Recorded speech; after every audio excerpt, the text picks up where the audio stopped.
Vou iniciar a gravação da nossa aula. Em nome do Pai, do Filho e do Espírito Santo. Amém. Sim. Inspirai, Senhor, as nossas ações e ajudai-nos a realizá-las, para que em vós comece, para vós termine tudo aquilo que fizermos por Cristo, Senhor nosso. Amém. São Felipe, São Tiago, rogai por nós. Em nome do Pai, do Filho e do Espírito Santo. Amém. Muito bem, sejam todos bem-vindos a esse começo de curso, né? Nós faremos um curso online de latim. A minha intenção com esse curso, eu espero que fique bem clara, né, no dia de hoje.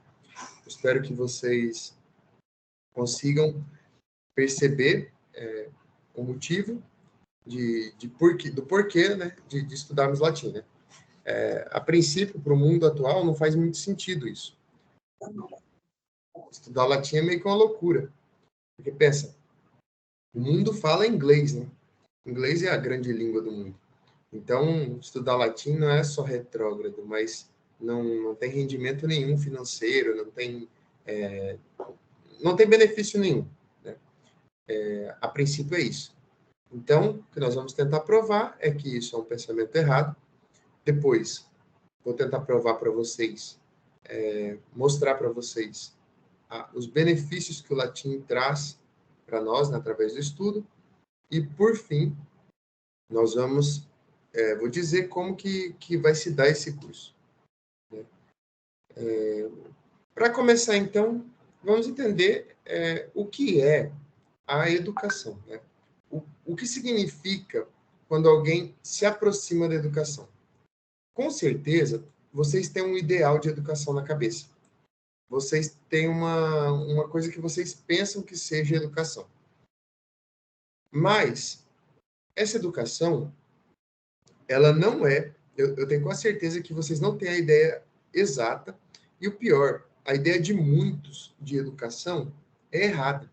Porque, claro, né, nós somos condicionados a entrar numa escola, ficar muitos anos fazendo aquilo ali, e aqueles que gostam de estudar mais ainda vão com interesse, anotam, fazem perguntas, né, estudam para as provas, para tirar boas notas, mas, no geral, não é esse o panorama do brasileiro. Né? O brasileiro odeia a escola. E o pior de tudo, né, a escola é algo obrigatório para o brasileiro. A escola é algo que todo brasileiro tem que fazer. Isso é uma coisa meio esquisita, né? A gente vai precisar entender como que a gente chegou nisso. A educação, então, o que é? Né? O que significa educação? E aqui a gente já começa na importância de saber latim. Né? Educar vem da soma de duas palavras, né? Ex é uma preposição, ela indica uma saída. Então, uma explosão, né, é uma coisa que sai de dentro para fora. Né? Assim como uma implosão é quando a coisa cai para dentro. Né? Então, explosão. Então, esse ex, ele significa para fora, uma saída. Algo que estava dentro e saiu. E dessa palavra surgem muitas outras, né, desse ex aí, né? Mas, enfim. E esse ex, então, significa que algo está saindo para fora. Mas, junto com ex, na palavra educar, tem também a palavra ducere, que também é latina e que significa conduzir. Então, educar vem de ex e ducere, conduzir de dentro para fora. É você pegar algo que está dentro daquela pessoa e levar para fora dela. Isso é educar. Interessante. A nossa ideia de educação, então, deveria ser uma ideia onde nós fôssemos conduzidos de dentro para fora em um certo processo. Tipo uma jornada, né? Quem gosta de Senhor dos Anéis, do Hobbit, né? Sabe que eles fazem aquela jornada, né? E tantos outros filmes e histórias, tem a jornada do herói. É uma jornada de descoberta, né? É como se a educação fosse uma jornada, mas não só no mundo exterior, mas de algo que está dentro de mim e que vai ser conduzido para fora. Educar, então, é conduzir alguém de dentro para fora. Ora, se alguém é conduzido de dentro para fora, precisa que alguém conduza. Esse alguém que conduz é o mestre. O mestre, então, né, o magister no latim, Jesus, por exemplo, era chamado de mestre, né? Na Bíblia tem muitas vezes chamam Jesus de mestre. Esse mestre na Bíblia, na Rabi, que eles chamam, é alguém que conduz os discípulos. Isso faz total sentido, isso sempre aconteceu. Por quê? O que é o conhecimento? O ser humano ele tem capacidade de conhecer as coisas. Nem todos os animais têm essa capacidade. Na verdade, o único animal que tem a capacidade de conhecer verdadeiramente as coisas é o ser humano. E como que a gente conhece? A gente usa dos nossos sentidos para ler a forma daqueles objetos, a gente tira toda a materialidade daquele objeto, daquela coisa, e cria uma imagem na nossa mente daquela coisa. A partir do momento que você cria essa imagem ela é iluminada de uma forma com que sua alma consegue enxergar aquilo. E aí você cria um conceito daquela coisa. Isso é uma explicação filosófica, né? Poderia ser muito mais bem explicado, mas o que eu estou tentando dizer é o seguinte: os seres humanos, eles têm capacidade de conhecimento porque eles têm capacidade de ler dentro das coisas. Isso, inclusive, é a palavra inteligência, daí que vem inteligência. Intus é dentro de algo, e ledger é ler, né? Então, a capacidade nossa de ler dentro das coisas, a gente chama de inteligência. Inteligir é ler dentro da coisa. Essa capacidade, só quem tem uma alma consegue fazer essa coisa, só quem tem alma tem essa capacidade de fazer isso, de inteligir, de ler dentro das coisas. Então, só o ser humano é capaz de conhecer. E só o ser humano conhece e consegue fazer esse processo que eu expliquei para vocês. Agora, a inteligência, então, o conhecimento que o ser humano tem de fazer das coisas, ele é... Oi? Pronto. Fechem o microfone aí, pessoal, senão eu acho que vocês estão falando comigo, tá bom? Então, o conhecimento, o que é o conhecimento? É você fazer essa coisa, essa leitura da realidade, das coisas na realidade, e depois você vai juntando essas coisas, né? Primeiro você forma o conceito. Por exemplo, conheci um controle. Aí eu vou e olho as características dele, e essa forma desse controle vem para minha cabeça. Não é o controle que entra na minha cabeça, é só a forma dele. Com o tempo, eu vou descrevendo as características desse controle. Então, ele é leve, ele é branco, tem botões, tem uma tela, né? Uma borda meio cinza ao redor da tela, tem um diodo aqui, tem pilha atrás, tem uma placa preta, enfim.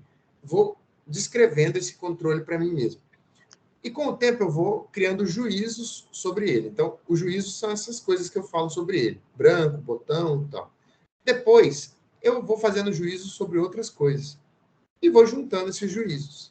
Quando a gente junta esses juízos, a gente chama isso de raciocínio. Certo?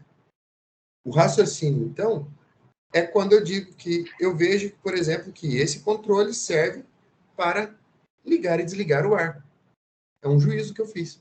Eu não estou dizendo só uma característica dele.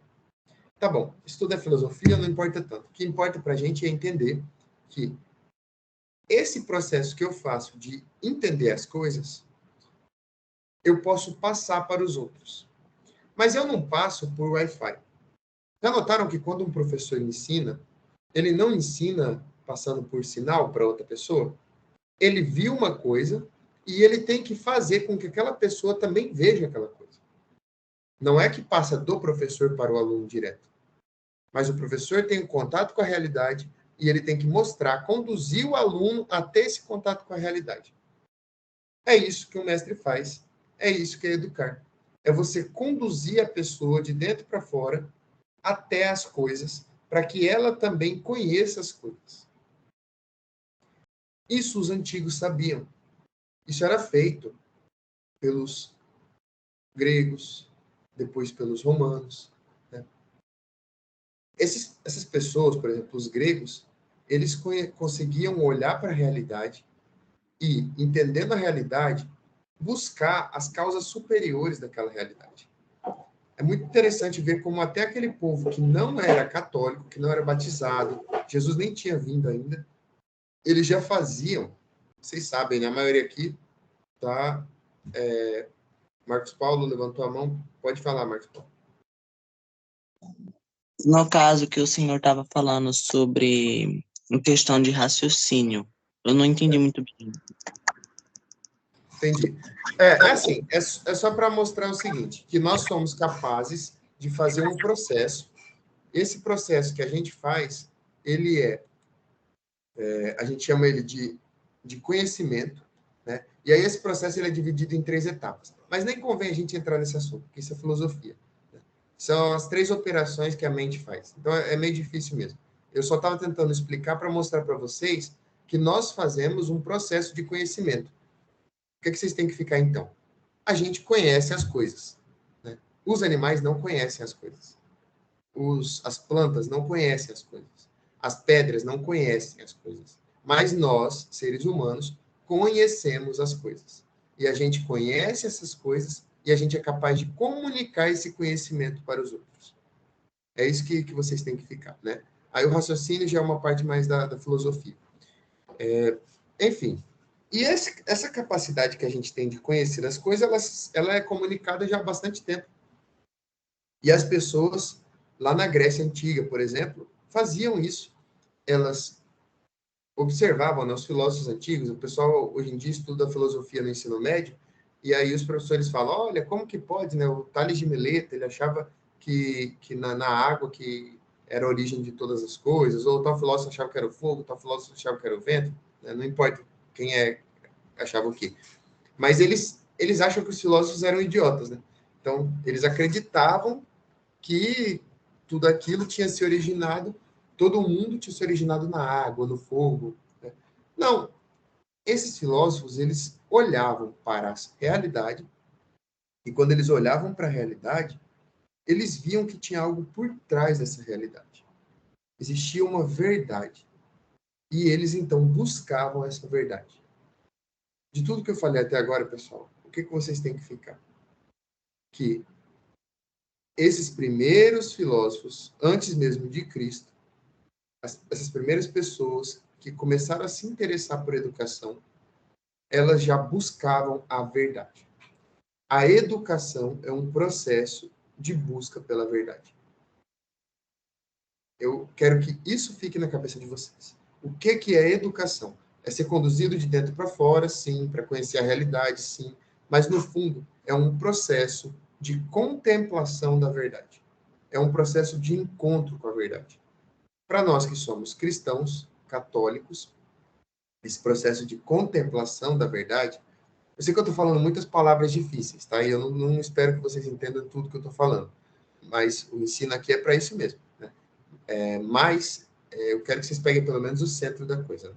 Então, esse processo de contemplação da verdade, para nós que somos católicos, ele no fundo ele significa um encontro com Jesus, porque ele é o caminho, a verdade e a vida. Né? Então, no fundo, quando a gente estuda, a gente está estudando para se encontrar com a verdade. E a verdade nada mais é que o nosso Senhor Jesus Cristo. Enfim, esses filósofos não sabiam disso, lá na Grécia. E ainda assim, eles já faziam esse processo de educação. Eles viam que as coisas tinham verdades e que eles buscavam, que eles deveriam buscar essa verdade. E as coisas o tempo foi passando, né? Eles lutavam muito contra os sofistas, que eram pessoas que diziam que eu podia modificar a verdade, né? E enfim, a coisa foi passando até que a gente chegou mesmo em Jesus. Depois de Jesus, vem os filósofos cristãos. E aí a coisa entra mesmo naquilo que eu quero falar. Né? Como que se desenvolveu, então, a educação no começo? As pessoas, Platão mesmo já dizia, antes de Cristo, que para a pessoa ser um grande estudioso, ela tinha que se desligar de tudo que fizesse ela perder tempo. Tudo que fosse besteira, tudo que fosse perda de tempo, ela tinha que se desligar. E ela tinha que focar de verdade, né, naquilo que ela estava fazendo. Não existe estudo, mesmo para Platão, que nem é católico, não existe estudo se a pessoa não tiver uma virtude, uma força. O que é essa virtude? É uma capacidade, é uma potência, uma força que a pessoa coloca em fazer as coisas. Então, tudo aquilo que distrai não pode me ajudar a estudar. Tudo aquilo que distrai vai me atrapalhar a me formar como ser humano. Então, as pessoas iam tirando isso. As primeiras escolas, então, eram escolas onde as pessoas tinham uma vida de virtude. O que é virtude? A virtude, imagina o seguinte, quando a gente vai aprender a dirigir, a gente entra no carro e, né, põe o cinto, liga o carro e tal. No começo, a gente é meio duro, né? A gente dá uma travada, a gente vai passar de marcha, dá uma passada assim, é meio esquisito, né? No começo é meio estranho dirigir. Às vezes você afoga, engasga o carro. Mas com o tempo, você começa a fazer aquilo naturalmente. E aquele ato que você está fazendo de dirigir, você faz ele tantas vezes que aquilo se torna um hábito. Esse hábito, quando você repete ele muito, você nem precisa pensar mais para tocar de marcha, né, para virar o volante, para ligar a seta. Você faz tudo meio que automático, porque aquilo já se incorporou em você. Você sabe fazer aquilo de olhos fechados, praticamente. Isso, quando você tem um hábito bom, que você faz muitas vezes, isso a gente chama de virtude. Ainda não são as virtudes teologais, né, aquelas coisas lá, tipo fé, esperança, caridade, não é isso. Mas é uma coisa que você exercitou tanto que você já tem incorporado em você. Para você é muito fácil fazer aquilo. Ao mesmo tempo, se aquilo for um hábito ruim, aquilo se torna um vício. Por isso que a gente diz, por exemplo, que a pessoa que bebe demais e não consegue parar é um viciado. Ela tem um vício, ou seja, ela pegou um hábito que não é bom. Beber em si não é ruim, né? Mas beber em exagero é. Então ela bebe em exagero e ela tem um hábito ruim. E ela faz aquele hábito ruim muitas vezes. Aquilo se torna um vício. Então tem uma reta. E eu tenho o hábito. Se for um hábito bom e eu faço muitas vezes, vira uma virtude. Se for um hábito ruim e eu faço muitas vezes, vira um vício. Beleza. Então, os antigos sabiam que para estudar a gente precisava ter a tal da virtude, que é esse hábito bom que é feito muitas vezes até que se tornar parte de nós. Então, por exemplo, a pessoa tinha que ser paciente. Para estudar, você tem que ser paciente. Muitas vezes você não entende o que você está estudando. E tem que ter paciência para esmiuçar, para se demorar, ruminar naquilo, né? Além disso, quem estuda tem que ser honesto. Quem estuda tem que dizer, eu sei isso e eu não sei aquilo. Então, tem que ter a virtude da honestidade. Tem que ter a virtude da pureza, a pureza da intenção, de realmente querer se encontrar com a verdade. Tem que ter a virtude da pureza, porque as coisas, né, que a gente chama de concupiscíveis, as paixões, tudo aquilo que move a gente para a comida, né, para a luxúria, para o dinheiro, todas essas coisas, elas atrapalham os nossos estudos. Elas atrapalham o encontro com a verdade. Então, as pessoas precisam desenvolver a virtude também da pureza, a virtude da castidade, da obediência. Entenderam? Era preciso que as pessoas desenvolvessem essas virtudes. Os antigos sabiam disso. Então, Platão falou sobre isso, depois Aristóteles falou mais ainda. E começou-se a desenvolver esse processo. Então, as pessoas, as crianças, desde muito cedo, e é isso daqui que eu vou falar agora para vocês, no começo da Idade Média, já no século V, VI, já era muito comum, as crianças, elas iam para uma escola e elas eram meio que apartadas de tudo que fosse ruim para elas. Elas não conviviam com problemas de fora, elas não sabiam os problemas que estavam acontecendo no mundo, elas não sabiam, elas não tinham contato com pessoas que não eram puras, não tinham contato com viciados, com nada disso. Elas eram protegidas de tudo isso. E as crianças, então, lá nessas escolas, elas fechadas do mundo, elas aprendiam as virtudes. Aprendiam a pontualidade, aprendiam a paciência, a honestidade, a pureza, né, a castidade. Aprendia todas essas, a fortaleza, a temperança, todas essas coisas. Elas iam desenvolvendo isso. Depois, essas crianças treinavam muito a memória. Então, né, na época, por exemplo, de Santo Agostinho, Na época de Santo Agostinho se desenvolveu aquilo que ficou conhecido como trivium e depois quadrivium, né? As famosas artes liberais, que hoje está voltando, né? As pessoas estão voltando a estudar as artes liberais. Esse estudo que eles faziam, do trivium, o que que era? Era um estudo onde se estudava gramática, retórica e dialética, né? A lógica, na verdade, né? Mas a dialética está dentro, para aprender primeiro a própria língua e depois a argumentação, né? E realmente como o pensamento funciona. Então, a primeira parte era a gramática. Uma criança, ela gastava muito tempo estudando, gravando poesias em latim. Elas gravavam poesias, cantos inteiros, muitas e muitas páginas de canto, sem entender aquilo que elas estavam lendo, né? O latim, muitas delas falavam latim, né? Imagina que nessa época aí, boa parte do mundo falava latim, século IV. Né? Eu dei um pulo, né, de Aristóteles até Santo Agostinho, mais ou menos quase uns 800 anos, 700 anos. Então, mais ou menos, a gente está mais ou menos no ano 400. As crianças, elas iam para a escola, elas estavam na escolinha ali, né? Não eram todas, eram aquelas que realmente tinham um chamado para o estudo, para a vida intelectual, e elas, nessas aulas, elas aprendiam, elas gravavam a poesia. As poesias que elas gravavam, geralmente era, por exemplo, Virgílio, Eneida, né? O famoso poema, talvez o poema mais famoso latino, né? Elas gravavam tipo, um canto inteiro daquele negócio. E muitas palavras ali, elas não usavam no dia a dia. Eram palavras muito difíceis. Era tipo a gente lendo Camões, né? Não sei se vocês já tiveram a oportunidade de ler alguma poesia de Camões, né? Mas, por exemplo, os Lusíadas, né? As armas e os barões acidalados, que da ocidental praia lusitana, por mares nunca dantes navegados. Aí, essa ordem que o texto está ali já é diferente, né? Mas essas palavras que eu falei, a gente conhece a maioria delas, né? Mas tem partes do texto dos Lusíadas, né, que fala várias palavras que a gente não faz ideia do que seja. E aí, a gente pode se perguntar, né? Mas isso é português?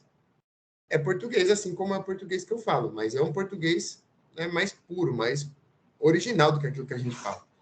Da mesma forma, na época delas, a poesia que elas gravavam era uma poesia que era latina, e elas falavam latim, mas era um latim mais refinado. Então, elas gravavam sem entender o que elas estavam lendo. E passavam anos gravando aquilo ali. Elas tinham que gravar também uma gramática. Né? A gramática do Donato é a gramática mais famosa da época. E elas tinham que gravar aquela gramática e saber de cor cada coisa dela, sem nem saber direito o que estava dizendo ali. Parece uma bobeira, mas não é. Por quê? Conforme o tempo passava, daqui a pouco essas crianças pegavam aquele conhecimento e iam estudar com o mestre aquele conteúdo. Então elas já tinham gravado a forma da coisa, gravavam toda a poesia, gravavam as palavras, e aí elas iam estudar o que aquelas palavras significavam. Quando elas iam estudar o que as palavras significavam, elas já tinham tudo aquilo na memória. Além de já ter exercitado muita memória, elas tinham ainda gravado aquele conteúdo na memória delas. Então elas não esqueciam. As crianças, então, conseguiam aprender de verdade. Né? E esse negócio foi só o começo, mas isso foi crescendo, né? e desenvolvendo muito. E a gente teve o expoente disso no período que a gente chama de escolástica. Né? O período da escolástica é o ápice da educação. As pessoas, elas realmente sabiam o que elas estavam lendo. Depois de muitos anos estudando isso, elas iam estudar a retórica, né? A arte do bem falar, né? do argumentar, depois a dialética, né? que é a parte da lógica, que é como pensar, como raciocinar. Depois essas pessoas iam para os estudos do quadrívio, né? onde elas aprendiam matemática, então geometria, aritmética, música, astronomia, essas 4 artes. E depois disso que elas podiam ir para o estudo delas de verdade, né? Para, por exemplo, filosofia, para alguma área assim. Então, o estudo ele era muito completo e ele visava uma coisa. De tudo que eu falei até agora, que deve ficar na cabeça de vocês? Que a educação é uma condução da pessoa de dentro para fora por um mestre, objetivando, buscando um encontro com a verdade, que a gente chama de contemplação da verdade. Essa contemplação da verdade, ela se dava através de um processo longo, né, que precisava de virtudes. Então, a pessoa ela vivia meio que isolada dos problemas do mundo depois que esses problemas eram mostrados para ela. Criança, a gente acha que fala assim, criança tem que brincar, né? Realmente. Mas criança, eles pensavam, criança tem que brincar, mas criança tem que aprender afastada de tudo quanto é tipo de problema. Depois, a gente mostra para essas crianças o problema que existe no mundo. Pode falar, Caldeirão. Uma dúvida. Como as Sim. crianças eram isoladas no mundo para o aprendizado, quando elas fossem ser introduzidas à quantidade de problemas do mundo, elas não ficavam basicamente um choque muito grande? Então, na verdade, elas tinham contato aos poucos com as coisas do mundo, né? O que a gente pensa, né? Uma criança de, por exemplo, 7 anos, ela precisa saber de todas as atrocidades que existem no mundo? É claro Lógico que não. Claro que não.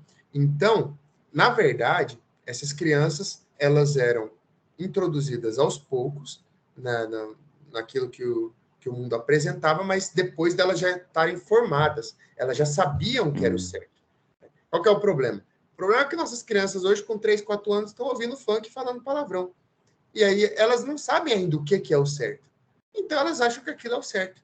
Naquela época, as crianças aprendiam primeiro a virtude, aprendiam primeiro o que é o bom caminho, o que a gente, como ser humano, deve fazer e o que não deve fazer, e depois disso, elas eram introduzidas. Olha, pessoal, vocês fazem isso e vocês fazem muito bem. Vocês devem amar, vocês devem respeitar, vocês devem ser puros, vocês devem ser castos, vocês devem ser honestos, pontuais, vocês devem ter força de vontade, isso, aquilo. Beleza.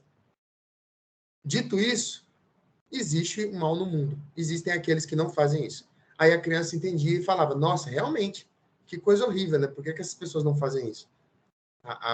O caminho da virtude é muito mais fácil. E isso parece uma coisa, né, simples, mas não é. Porque muitos de nós, a gente tem hoje, né, a gente está num mundo terrível, né? Hoje, a gente vive um tempo em que a gente se acostumou com as coisas ruins, se acostumou com a podridão do mundo. Mas essas crianças, elas não se acostumavam. E quando elas viam a podridão, descobriam isso, elas falavam, meu Deus, que mundo horrível, eu não quero isso. Então, foi isso que fez com que a gente vivesse até um tempo chamado da cristandade. Uma época que as pessoas tinham consciência da existência de Deus, de que elas são criaturas e de que elas devem, sim, ser virtuosas, buscar o bem, evitar o mal, porque esse é o único caminho possível. Né? Então, realmente não escandalizavam elas, não assustavam elas, na verdade, preparavam elas para quando elas recebessem aqueles ensinamentos, aquelas sobre o mundo, né? Como o mundo é, para elas estarem preparadas. E aí, então, a gente chegou no período da escolástica, quando isso cresceu muito, né? Essa coisa se espalhou. Então, as pessoas que tinham mais vocação para o estudo, elas eram mandadas para as escolas para ir lá aprender a contemplar. Então, elas eram cortadas todo tipo de influências negativas e elas, numa vida muito séria, muito criteriosa, estudavam bastante. Lembrem-se, estudo aqui que a gente está falando não tem nada a ver com esse negócio que a gente tem hoje de estudo. Tá? A gente vai vendo mais com calma aos poucos, conforme o andamento das aulas, o que era um estudo de verdade. Né? Bom, então, na época da escolástica, isso atingiu o ápice. Foi um boom. Né? As crianças aprenderam, as crianças, estou falando as pessoas que estudavam, né? Elas atingiram o ápice disso, na verdade, se chama Tomás de Aquino, né? Que é o maior pensador, né, de todos os tempos. Quem preparou o terreno para ele foi Santo Agostinho, mas ele chegou e fez muita coisa. Na época de Tomás de Aquino, então, as pessoas buscavam a educação para a contemplação da verdade. Gravem isso, pessoal. Não esqueçam isso. para que serve a educação? Para nos levar, para que o mestre educa alguém? Para levar aquele alguém à contemplação da verdade. Na época de Tomás de Aquino, então, surgiu um negócio terrível, um negócio horroroso, que realmente foi o começo da desgraceira. Foi o começo da derrocada. A partir dali, começamos a perder o caminho. A gente perdeu o caminho do que era educação. E o que foi que esse negócio que aconteceu? O que aconteceu, na verdade, foi que a gente criou, né, a igreja, inclusive, criou a tal da universidade. Universidade, em latim, é universitas. Né? Essas palavras latinas que terminam com itas, significa uma vasta quantidade, né, uma infinidade de coisas. Né? Em português, é o que a gente chama, esse final das palavras dade, geralmente é isso. Né? Enfim, é só uma curiosidade. Mas a universidade, era um lugar onde as pessoas aprendiam. Né? Universitas é uma junção de várias faculdades, né? Então, a pessoa tem a faculdade de tal ciência, aqui tem a faculdade de tal ciência, aqui tem dessa, né? A, B, C, D. Juntou várias faculdades, várias capacidades, você forma uma universidade de faculdades, né? Um universo de faculdades. Então, daí que surge esse nome universidade. Por que as universidades são terríveis? Porque a universidade, as pessoas elas davam aula, né? Como que davam aula? Na época de Tomás de Aquino, existiam as escolas nas catedrais, as escolas catedráticas, né? A escola que era colada à igreja, a catedral. E quem cuidava dessa escola era o bispo. Então, quem escolhia os professores era o bispo, ele que coordenava, né? E os monges, os padres, enfim, eles davam aula nesses lugares. O que aconteceu? Com a criação da universidade, começou-se a exigir que as pessoas comprovassem que tinham passado por um processo de educação. Então, criou-se um papel, né, que comprovasse, que certificasse que as pessoas tinham uma licença para poder ensinar. Quando você chegava em outro lugar, né, você podia, por exemplo, imagina que você morava em Roma, em Paris, e estudava em Paris. E aí você se mudava para Roma. E aí você queria dar aula em Roma. Como que você comprovava que você tinha feito formação e podia ensinar alguém? Você recebia esse papel na sua universidade, né, uma espécie de diploma, chamado licentia docendi, né, a licença para ensinar. E aí você apresentava esse papel nessa outra universidade e eles falavam, olha, realmente você tem formação nessa área. Então, você estudou isso daqui, então você pode dar aula. Beleza. Isso parece um pouco com o que acontece hoje, né? Mas na época, as pessoas ainda tinham noção do que era educação. Elas entendiam que a educação era um método de contemplar e de enxergar a verdade. Mas isso não durou tanto tempo. Por quê? Porque as pessoas, então, começaram a ir para as universidades não mais para buscar a contemplação da verdade. Elas começaram a ir para as universidades para receber a licença docendi, para receber o papel. E esse negócio foi piorando. Por quê? Os primeiros professores ainda tinham conhecimento. Eles detinham um conhecimento realmente grande do assunto que eles estavam ensinando. Mas depois de um tempo, os professores perderam aquele conhecimento, mas continuaram a receber o papel. E começou então uma cascata, né? Por quê? Imagina que esse professor aqui, ele sabia 100%. E ele vai passar para o aluno dele um conteúdo. Só que se o aluno está interessado realmente em contemplar a verdade, ele vai querer que seja difícil, porque ele quer que seja árduo, ele quer estudar.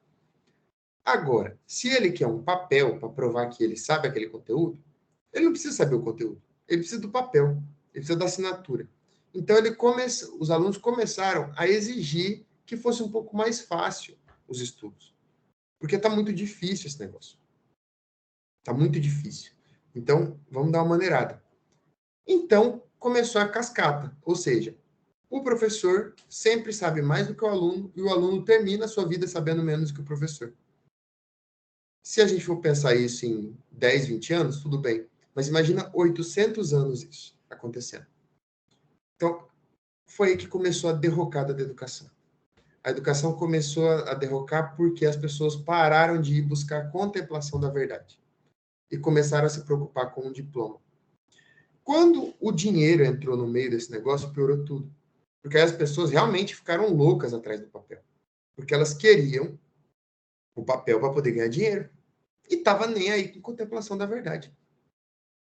Aliás, olhem para a vida dos senhores, que eu sei que a maioria dos senhores são ou ensino médio, ou talvez está na faculdade. Não é para isso que as pessoas vão para a faculdade? Para ganhar dinheiro?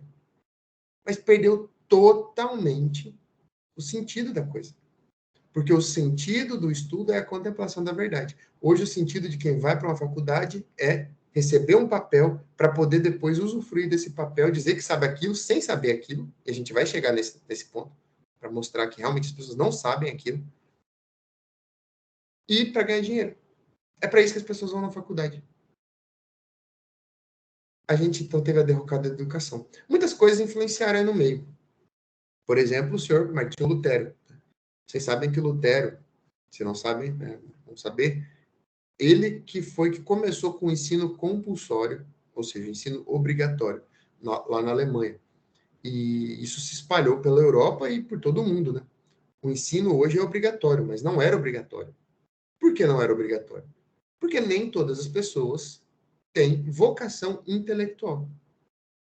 Por que eu vou obrigar uma pessoa a aprender sobre o que é uma briófita, uma pteridófita, entendeu? Um angiosperma? Por que eu vou obrigar a pessoa a aprender cálculo de física se ela vai trabalhar com enxada? Se ela vai trabalhar no campo, ou se ela vai ser marceneiro, ou se ela vai construir, entendeu? Tem áreas que a gente não precisa do conhecimento técnico, científico. Precisa do conhecimento empírico, da experiência. Os nossos pais, aliás, se viravam assim. Né? Eu testemunho pessoal do meu pai. Sabe plantar, sabe colher, nunca estudou essas coisas. Então, realmente, nem todo mundo precisaria estudar. Mas, com Lutero, o ensino virou uma coisa compulsória. Por que o Lutero fez isso? Porque quem dava aula na época dele eram os padres, os monges. E ele queria tirar da mão da igreja a educação. Então, ele colocou o ensino compulsório, obrigatório, mas o ensino foi sendo tirado da igreja e passado para o Estado. Então, o Estado agora é que vai ditar o que as pessoas vão aprender. Né? Gente, lembra, educação está muito ligada às virtudes, a adquirir virtudes. Né? O Estado não está nem aí com virtude. O que o Estado se preocupa? Com dinheiro. Se está dando dinheiro, tá bom. E aí, as pessoas foram sendo mandadas para escolas de forma obrigatória, já não queriam fazer aquilo. E, além disso, além de ser obrigatório elas estarem ali na escola, ou seja, estavam com ódio de estar ali na escola, né? Além disso, aquelas pessoas ainda tinham que aprender aquilo que o Estado quer. Então, parou-se de aprender as virtudes e começou a aprender tudo que fosse ligado à economia e tudo que fosse ligado depois às ideologias, como os senhores bem sabem. Né? A escola virou um antro de ideologia. É basicamente ideologia que a gente aprende na escola. Também vamos mostrar isso daí, mais adiante. Mas as escolas, então, deixaram de ser aquele lugar onde as pessoas buscavam a contemplação da verdade, buscavam uma vida de santidade, porque com o cristianismo é isso que as pessoas buscavam na escola, uma vida de santidade, e passaram a buscar apenas, né, um papel. E hoje em dia nem isso, né? Muita gente está ali só por obrigação mesmo, que senão a mãe não recebe Bolsa Família, ou enfim, coisas do tipo. E a questão foi piorando, gente. Isso vai piorar, né? Porque até o século passado, século retrasado, a gente ainda tinha uma grande... muitas pessoas ainda que nesse meio aí que estavam interessadas, né? Tem uma analogia muito boa para a gente entender o que essa crise da educação reflete, né? O que essa crise da busca pelo conhecimento reflete. Imaginem que existe uma escola de medicina. E um professor, um médico, ele ensina para o outro médico, né, o que ele deveria fazer. Só que com o tempo vai perdendo a qualidade desse negócio. Até chegar a um ponto que o conhecimento daquele médico ali não é mais de médico, é um conhecimento de enfermeiro. Daqui a pouco é de técnico de enfermagem. Mas ele continua com o nome de médico. Ele continua com o nome de medicina. Ele pensa que ele é médico. E ele está saindo como médico. Mas o conhecimento dele é de um técnico de enfermagem. O que acontece? As pessoas vão ficar doentes, vai precisar dele, ele não vai conseguir ajudar, porque ele não tem formação para isso. Mas apesar do nome dele dizer que ele tem, né? Que ele é médico, as pessoas vão acabar morrendo. O problema de tudo isso, como que a gente solucionaria isso, né? Precisaria voltar a formar médicos. Ou seja, voltar a fazer o que se fazia lá atrás. Essa é uma analogia importante para a gente entender esse problema. Entender o que está acontecendo. Né? A sociedade está doente, a educação não é mais educação, e, enfim, vamos precisar voltar. Mas, vamos lá. Então, o ensino, há uns 100 anos atrás, as pessoas ainda estavam buscando muito ainda, pelo menos um ensino sério. Mas com a chegada das ideologias, nem isso mais se busca. Né? A gente chegou a um momento de crise muito grande, ao ponto de, da década de 60, por exemplo, no Brasil, o latim ser retirado das escolas. Vocês sabiam que até a década de 60 as pessoas aprendiam latim nas escolas? Realmente o latim era ensinado, né, nas escolas. E aí foi tirado, né? Por que se colocou o inglês? O inglês é uma língua saxônica, anglo-saxônica. Então, por que a gente aprende uma língua que não tem ligação nenhuma com a nossa língua? Não é por semântica, né? Não é por semântica, não é por ter a mesma raiz. É por causa da economia, né? Por causa do dinheiro. A gente aprende inglês, espanhol e não aprende o latim. O latim que é a base da nossa língua. Né? Enfim, foi tirado o latim e as coisas foram piorando mais ainda. Porque com as ideologias, especialmente com o comunismo, a gente não vai entrar aqui dentro, muito dentro desse conteúdo, mas o comunismo, ele aconteceu lá com o Marx, né? O Marx tinha os ideais dele, e os ideais dele eram que tivesse uma revolução, né? Para o Marx existia a prole e existia, né, os senhores, né?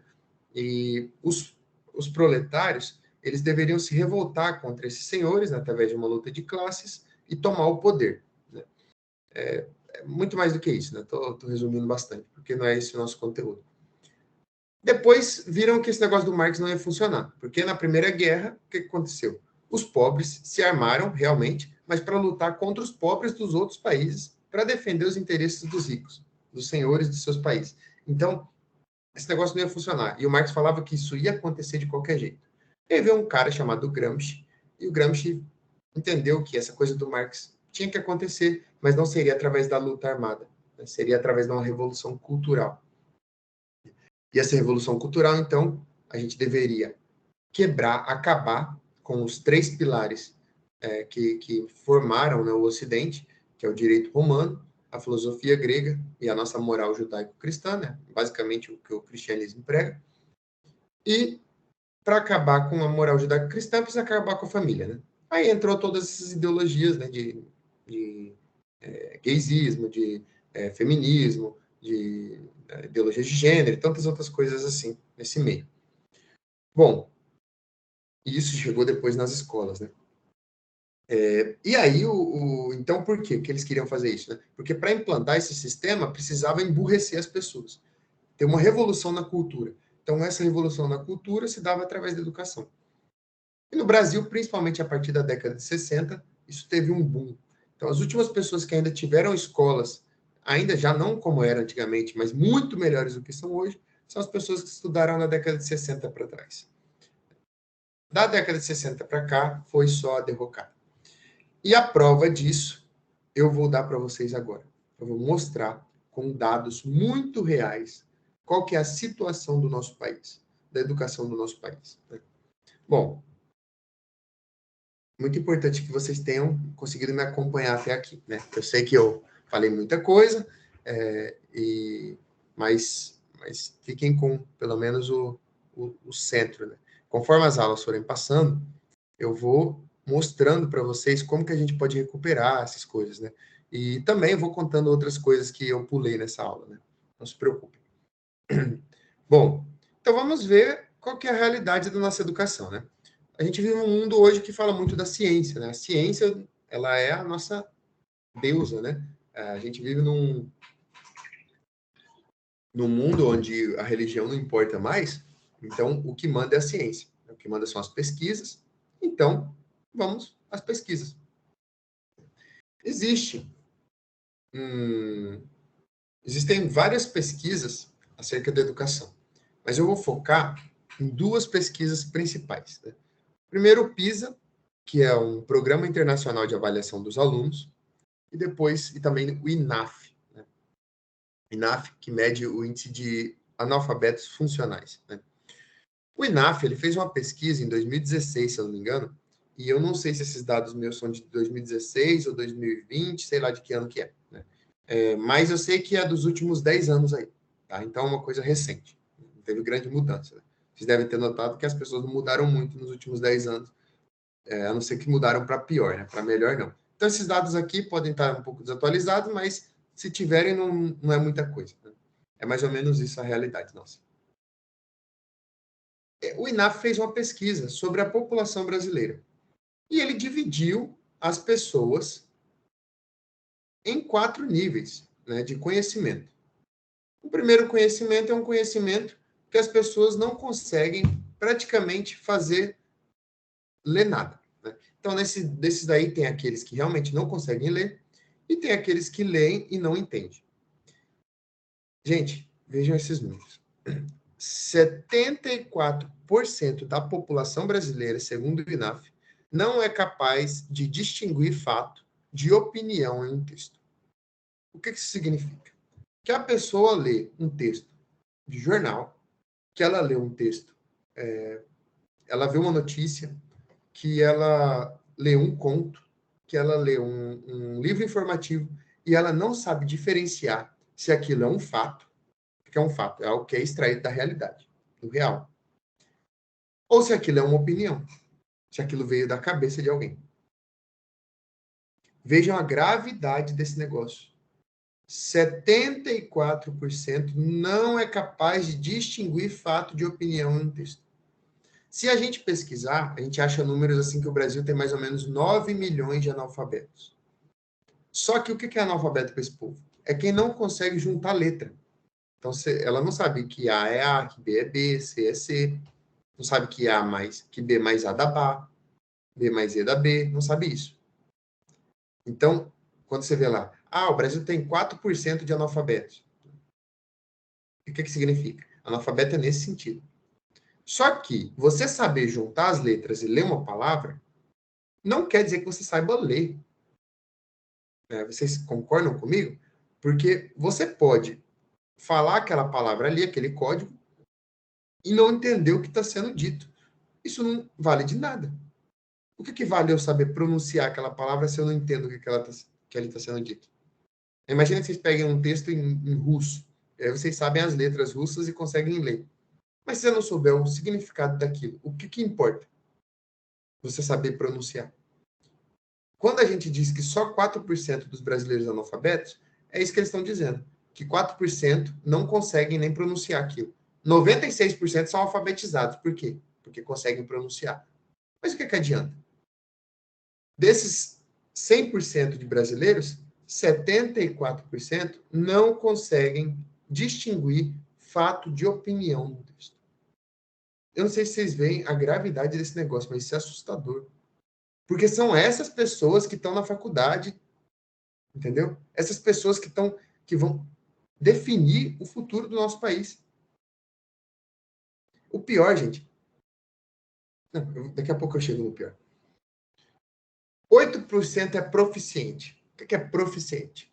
Uma pessoa proficiente, segundo esses dados, é aquela pessoa que consegue distinguir fato de opinião num texto, que consegue ler as coisas mais profundas e consegue entender bem, argumentar, criar raciocínios, interpretar gráficos, ler dados, gráficos com mais de duas variáveis, consegue ler gráficos, ler textos mais complicados, enfim, 8% da população. A gente não está falando de pessoas eruditas, estudiosos da língua, não é isso. São pessoas que conseguem ler e entender bem aquilo que está lendo. 8% da população. Beleza. Vamos continuar os dados. Dentro dos profissionais da área da educação, ou seja, dentre aqueles que trabalham com a educação, que estão nas escolas, né, ou seja, professores, mestres, né, doutores e os pedagogos e toda essa gente, eu falo com autoridade porque eu trabalhei em escola. 3 anos eu fui secretário de uma escola, eu estive perto de muitos professores, né, e eu conheci muita gente analfabeta dentro das escolas. E olha os dados. 44% dos profissionais da área da educação brasileiros, né, estavam nos níveis rudimentar e elementar, ou seja, naquele nível que não consegue distinguir fato de opinião em um texto. 44% dos profissionais estão nesse nível. A gente não está falando dos brasileiros, estou falando dos professores. Vocês estão me entendendo? 44% dos seus professores não sabem distinguir fato de opinião num texto. Gente, eu me reunia direto com coordenadores, com diretores. E não é que eles não sabiam falar, falavam errado. Eles não sabiam ler. Eles liam, juntavam palavras, pronunciavam aquilo em voz alta, mas não entendiam o que estava falando. E é o tipo de pessoa, o que acontece? Essas pessoas que não são capazes de distinguir fato de opinião no texto, são aquelas pessoas que você explica uma coisa para ela, e aí ela vai, às vezes, concorda com você e diz uma outra coisa que contraria o que você disse. E ela não percebe que tem contrariedade naquilo. Às vezes você está argumentando com a pessoa, conversando com a pessoa, e ela vai e te fala uma coisa contrária ao seu pensamento, achando que está concordando com você. 44% dos profissionais da educação estão nesse nível. 40% estavam no nível intermediário. O nível intermediário é que já consegue entender um pouco mais. Mas ainda é preocupante, porque se você vai ensinar para o outro, você não pode estar no nível intermediário. Você realmente tem que saber aquilo que você está ensinando. E 16% eram proficientes. Ou seja, 16% conseguem ler gráficos e textos. 16% dos profissionais da educação do Brasil conseguem ler gráficos, textos, distinguir opinião de fato. Dos profissionais. O pior de tudo, gente, isso daí talvez toque vocês agora, é que, dentre esses analfabetos funcionais, aqui, que ele achou, que são 74% da população, basicamente, 56% declararam que não possui qualquer dificuldade para ler. Ou seja, mais da metade dos analfabetos funcionais do Brasil não sabem que não sabem ler. Deu para entender? Mais da metade dos analfabetos funcionais do Brasil, que já são 3/4 do Brasil, eles nem sabem que eles não sabem ler. E isso faz muito sentido. Porque quanto mais eu sou ignorante, mais eu ignoro a minha ignorância. Quanto mais eu desconheço as coisas, menos eu sei o tanto que eu não sei. É meio confusa a frase, mas é isso aí. Porque eu deveria saber muita coisa. Se eu não sei nada, significa que eu não sei nem aquilo que eu não sei. Eu não conheço nem a minha ignorância. Não sei se eu me faço entender, mas é esse o problema.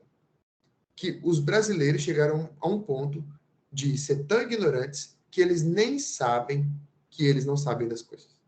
Eles acham que sabem. É por isso que brasileiro ama dar opinião na internet. É por isso que brasileiro ama ficar em rede social, né, escrevendo e brigando e digitando. É por isso que brasileiro ama gravar vídeo para falar sobre as coisas, sobre aquilo que nunca estudou, sobre aquilo que nunca leu, sobre aquilo que não tem conhecimento.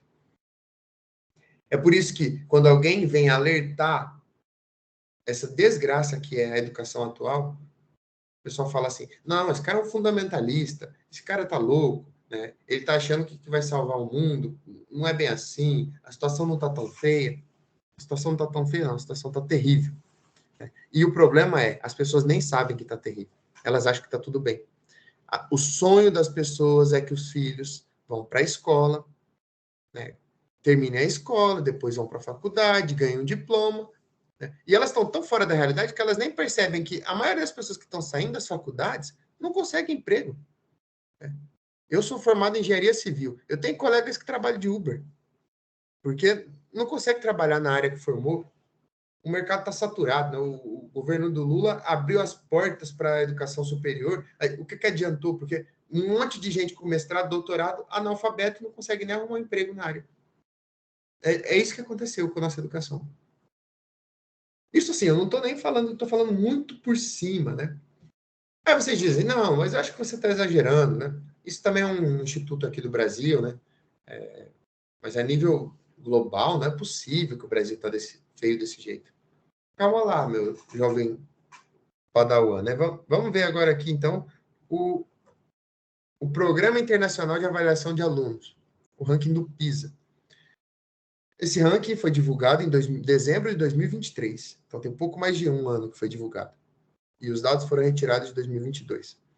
O PISA, ele avalia o desempenho de estudantes de 15 anos em matemática, na prática de leitura e ciências, em 81 países.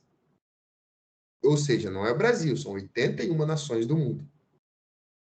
Na disciplina de matemática, de 1.000 pontos, o Brasil ficou na posição 379. Perdão, o Brasil ficou com a pontuação de 379. A posição no ranking foi de posição 65. 65 de 81. 65ª posição de 81. No ranking da disciplina de leitura, na prática de leitura, a pontuação brasileira foi 410. A gente ficou na posição 52ª, ou seja, 52 de 81. Na pontuação de ciências, nós ficamos na média de 403 pontos. Posição 61ª de 81. 61 de 81. Vou falar para vocês alguns países que ficaram na frente do Brasil. Costa Rica, Colômbia, Peru, Malásia, Chile, Uruguai, Cazaquistão, Chipre, Mongólia, Tailândia, Brunei, Vietnã e muitos outros. Gente, a gente ficou atrás de Brunei em educação. O que é isso? A gente ficou atrás de Vietnã. É essa a nossa educação, a educação brasileira. As pessoas saem totalmente analfabetas das escolas. Isso é terrível. Eu não sei se vocês percebem a maldade que existe por trás disso. Sabe o que é o pai da mentira? É o diabo. Né? O diabo ama a mentira. Ele é totalmente contra as verdades. Sendo totalmente contra as verdades, o diabo quer que a gente desconheça as coisas. Ele quer que a gente não conheça as realidades. Aquilo que está na realidade. Então, ele engana a gente, fazendo com que a gente pense que a gente sabe das coisas. Isso é uma forma dele conquistar a gente. Mas a realidade mesmo não é essa que ele tenta mostrar para nós. A educação nossa, gente, ela é tão terrível. Né? E o que virou a escola? A escola virou um lugar... O que era a escola? A escola era um lugar onde as crianças aprendiam virtudes com seus pais, né?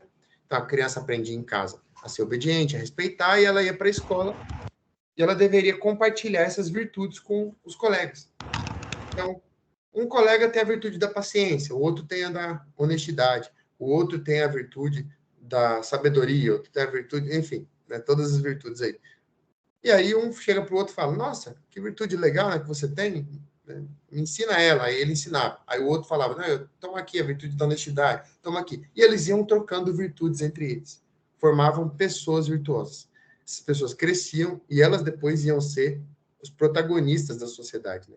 Aqueles que iam trabalhar, aqueles que iam viver na sociedade. O que aconteceu? Veio o ensino atual e as crianças então se juntam para reunir vícios, para distribuir vícios, né, entre elas. E aí, pessoal, o que acontece? Uma criança tem um vício e a outra tem outro vício. Elas se juntam lá para compartilhar esses vícios delas. Não é isso que acontece? Fala para mim, vocês aqui só tem homem entre nós, né? Não é na escola que começa os vícios, por exemplo, de pornografia? Não é na escola que as crianças começam a compartilhar essas coisas? Pornografia é uma coisa recente, né? Mas quantos vícios são compartilhados nas escolas? Quantos vícios as pessoas aprenderam nas escolas? Quantos vícios foram compartilhados e são compartilhados todos os dias? Desobediência, mentir, xingar e tantas outras coisas. Então, tudo que podia se aprender de bom, como antigamente aprendia, hoje virou um lugar de reunir pessoas para aprender coisas erradas. Tudo isso é muito triste, né? Tudo isso que a gente está vivendo no mundo atual. E nós vamos fazer, então, uma prática para vocês verem que realmente a situação está complicada, né? Nós vamos pegar... primeiro eu vou explicar uma coisa para vocês. Não, primeiro a gente vai pegar um pequeno poema e aí a gente vai fazer uma análise simples desse poema. Depois, nós vamos... eu vou explicar umas coisas para vocês sobre como deveria ser aprendida as coisas, né? Como eu falei, hoje é mais uma introdução, né? Então, vamos lá para a poesia. Por favor, me digam se está aparecendo um texto aí para vocês na tela. Não, não tá. Não tá, né? Não. Não, Só um não. momento.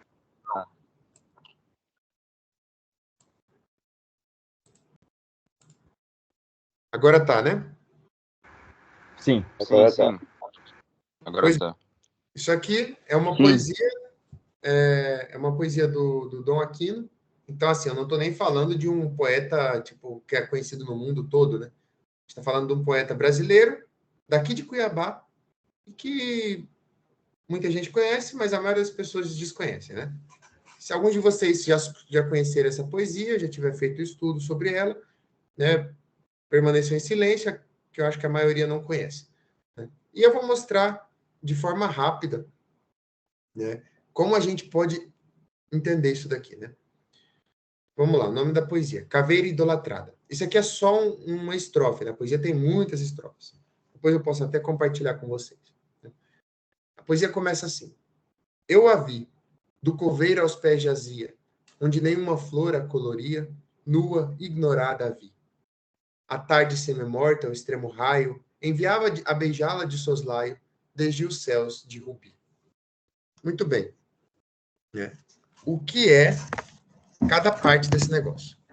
Primeiro, me digam aí, nessa parte, nessa frase, eu a vi. Quem é o sujeito dessa frase? Quem é o objeto? Qual é o verbo dela?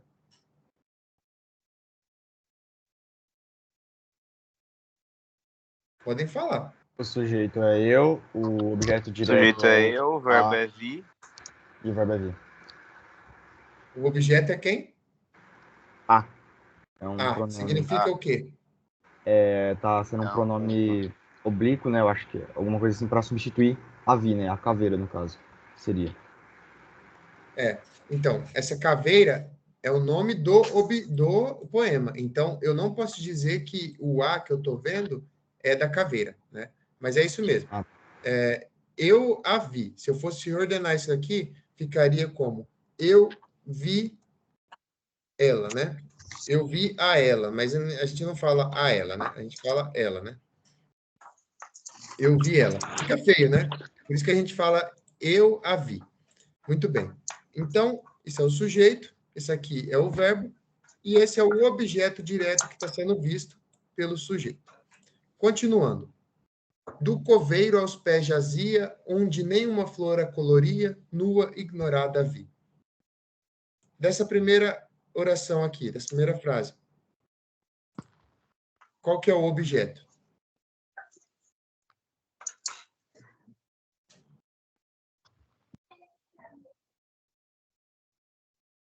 Meu Deus do céu. A caveira, não é? Não, É a caveira, não é? esqueçam a coisa da caveira. A caveira, ninguém disse que tem uma caveira ali. O nome da poesia é Caveira Idolatrada. Mas ninguém falou de caveira ainda no poema. Né? O poema começa com eu a vi. Eu não sei quem é ela que eu tô vendo. Ah, seria Então seria A. O A, do que a gente não coveiro sabe aos quem é. pés, não é? Tipo, porque jazia. Jazia do coveiro. Não, eu jazia aos pés do coveiro.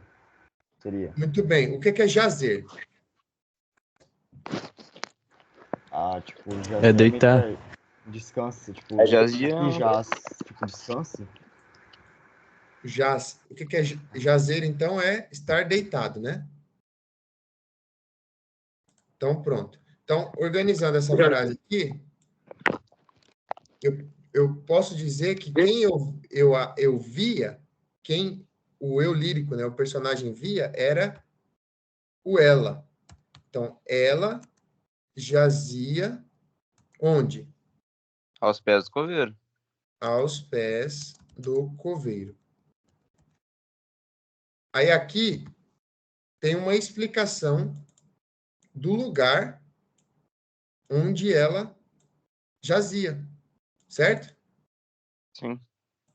Então, onde nem uma flor a coloria. Depois, nua, ignorada a vi. Vi ela, né? Nua, vírgula, ignorada. Essa primeira parte, mais tranquila. Agora, eu quero que algum de vocês organize toda essa frase. Aí pode levantar a mão antes de falar, tá? Para não falarem juntos. Organizem essa frase aqui inteira, para mim, por gentileza. Vai falando e eu vou escrevendo.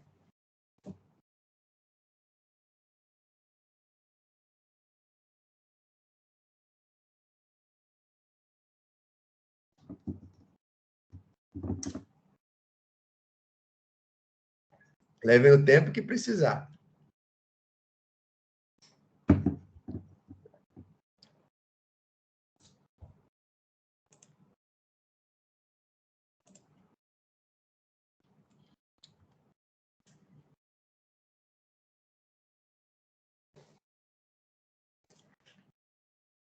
Tá bom, tá demorando demais.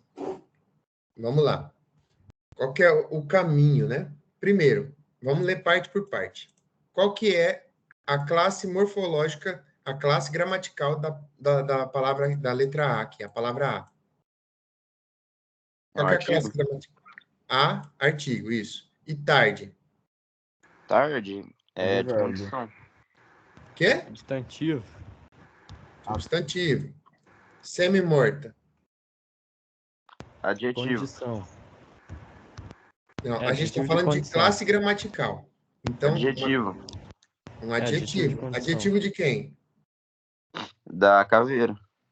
Dela, né? Que a gente não sabe quem que é. Ela. Não é à tarde. Esquece a caveira. É adjetivo da tarde. Tarde semi-morta. Né? Como que uma tarde pode ser semi-morta? Quando Tá figurado. Quando, né? no caso, É uma linguagem figurada, né? É, exatamente, né? A tarde morre? Ela não morre. Não, a tarde não morre. Não pode morrer. Ainda mais ser semi-morto. Né? Aliás, semi-morto pode existir? Não, né? Uma coisa está morta ou não está morta. Né?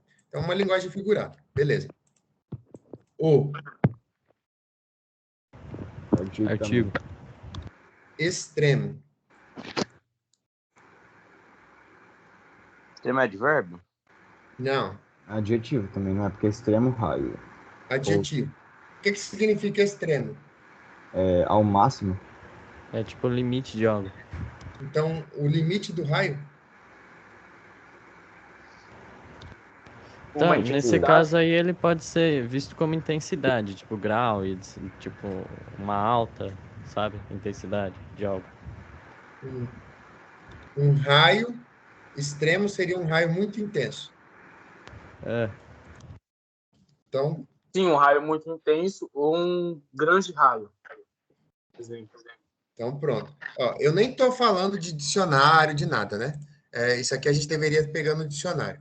Eu vou já falar para vocês direto para a gente não perder no tempo. Extremo no dicionário também pode significar o último.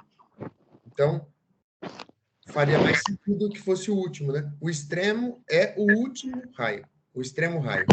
O último raio. Então, extremo é adjetivo.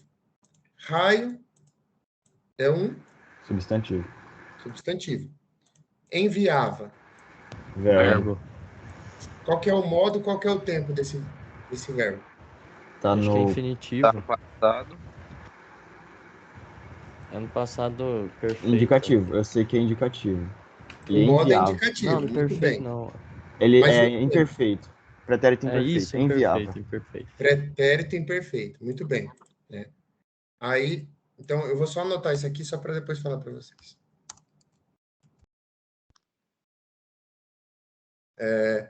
Depois, a beijá-la. Outro verbo. O verbo é beijar, né? E É. esse a? Esse A é um objeto. Não, a preposição. É um negócio de ligação, né? É, a preposição seria. Isso, preposição, pra ligar. É porque enviar, dependendo. Enviar, eu envio algo, alguma coisa. Mas aí enviava a beijá-la, talvez pode mudar o sentido. Pode ser um É, exemplo porque o indireto. verbo é É um artigo. infinitivo indireto. Não, mas o não a, é. ele ou é artigo ou é preposição. Se ele for É. artigo, ele tem que estar junto com um substantivo. Como não está junto com nenhum substantivo, então é uma preposição. Depois a gente entende o que é cada uma dessas coisas. Né? Beijá-la, né? Beijar ela, né? O lá é o quê? Pronome oblíquo. Pronome oblíquo, né? Beleza. De É preposição. e soslaio, É um substantivo. um substantivo. É que aí de soslaio seria um advérbio, não É seria? porque a preposição, É ela uma liga sempre um locução, né? substantivo. Quando junta duas palavras assim, eu formo uma locução. Aham. Então, de soslaio é o modo como ela olhava. Então, vira uma locução adverbial, né? Mas beleza. De a preposição, a gente está olhando só a classe gramatical das palavras. Depois, soslaio é a forma como eu olhava aquele negócio. E desde. Desde é advérbio, não é? Desde. Eu Não, também acho. É preposição. preposição. Os. Artigo. Artigo. Artigo definido ou indefinido? Definido do plural. Plural. Masculino ou feminino? Masculino. Então tá. Céus Substantivo. Substantivo no plural. de Preposição. e rubi. Rubi. Substantivo. É tipo, rubi é substantivo, só que aí, tipo, ele tá sendo usado como um adjetivo, né? Mas a classe gramatical dele é substantiva. A gente está olhando, fazendo uma análise morfológica, é a análise da forma da coisa, né? Não é a análise do significado da coisa. Então, organizando toda essa parte aqui, como que fica? À tarde, semi-morta, né? Ou seja, uma tarde que estava para morrer. O que é que essa tarde semi-morta fazia? Vamos olhar os verbos. Quantos verbos tem aqui? Tem o enviava, tem o beijá-la e só. Então, se tem algum sujeito fazendo alguma coisa aqui, só pode ser a tarde semi-morta enviando a beijá-la, né? Então, enviava a beijá-la. O que é que ela enviava? Se ela enviava a beijá-la, enviava algo a alguém. O alguém a gente sabe que é ela, né? beijar ela, né? Enviava alguma coisa a beijar ela. O que era enviado a beijar ela? É de soslaio? Não. Não, É desde os céus de rubi? Não não. pode ser, né? Então, é o extremo raio. Desde os céus de rubi.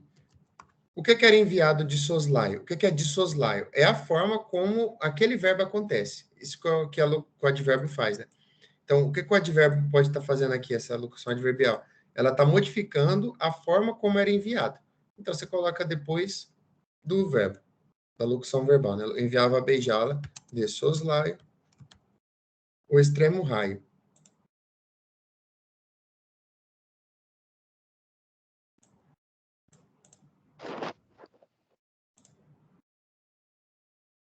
Pronto, daria para colocar desde os céus de rubi, o extremo raio, ou extremo raio, vírgula, desde os céus de rubi. Pronto.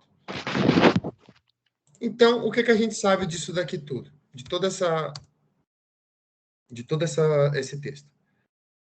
Que eu vi ela, né? O eu não sou eu, Lucas. O eu é quem está dizendo o poema.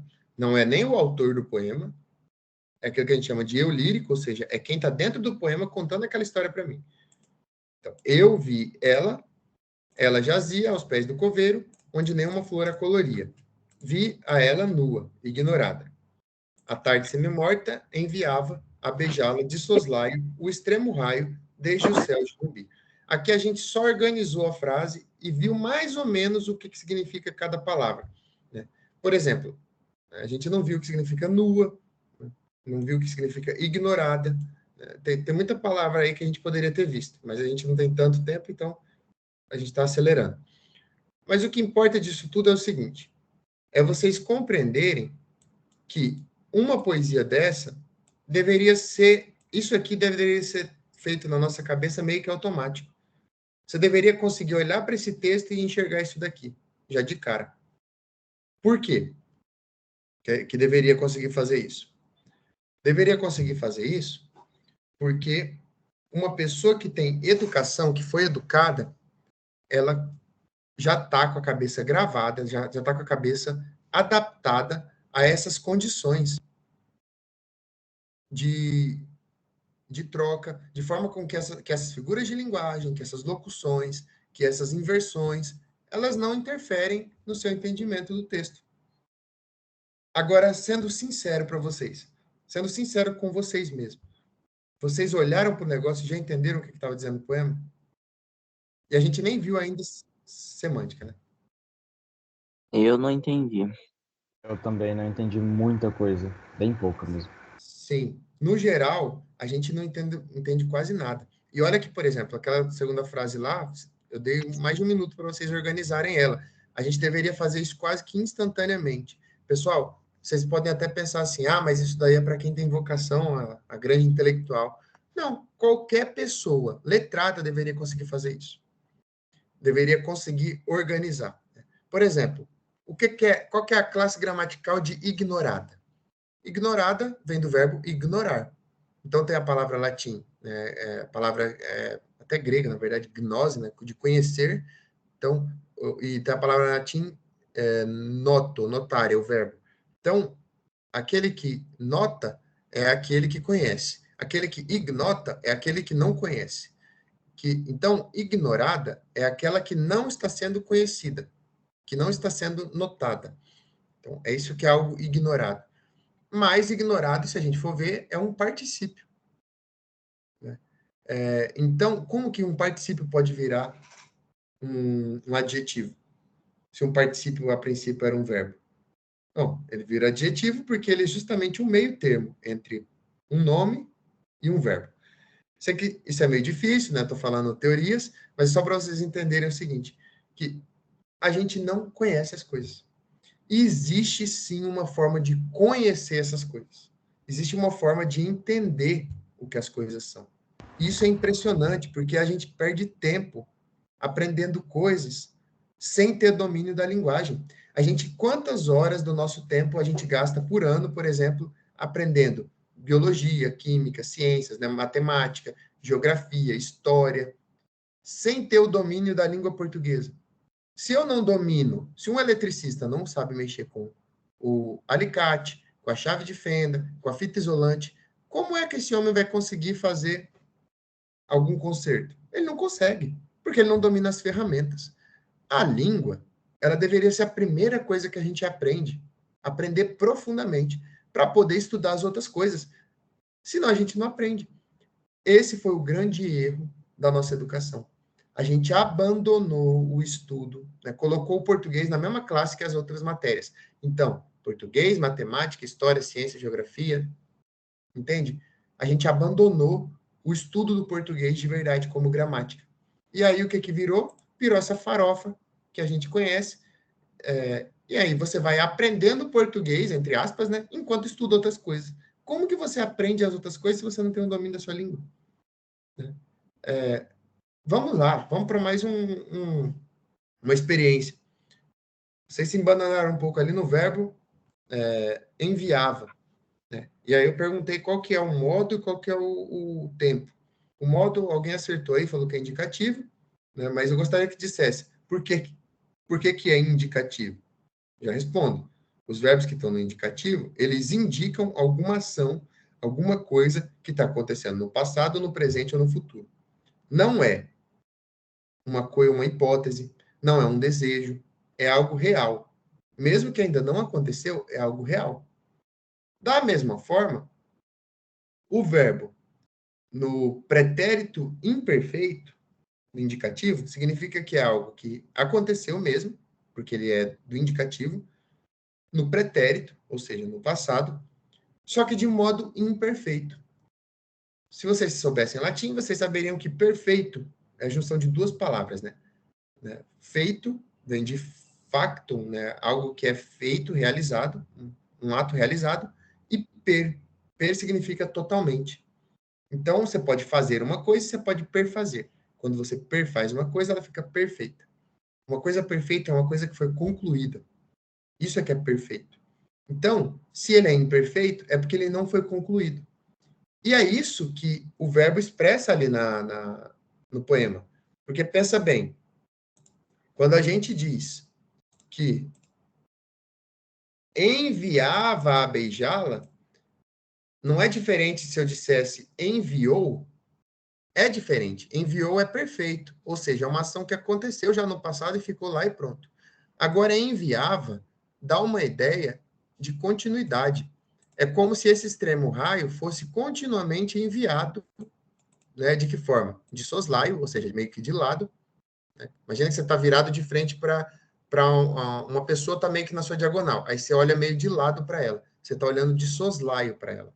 Então, a tarde semi-morta, o finalzinho da tarde, está enviando o último raio, o extremo, né, raio, o último raio, como? De soslaio, a partir de onde? A partir de o céu de rubi. Né? Agora, se a gente estivesse realmente estudando, a gente ia pesquisar o que significou, o que significa rubi, né? Céu de rubi. Vamos lá. Rubi. Vamos ver a cor que é o rubi.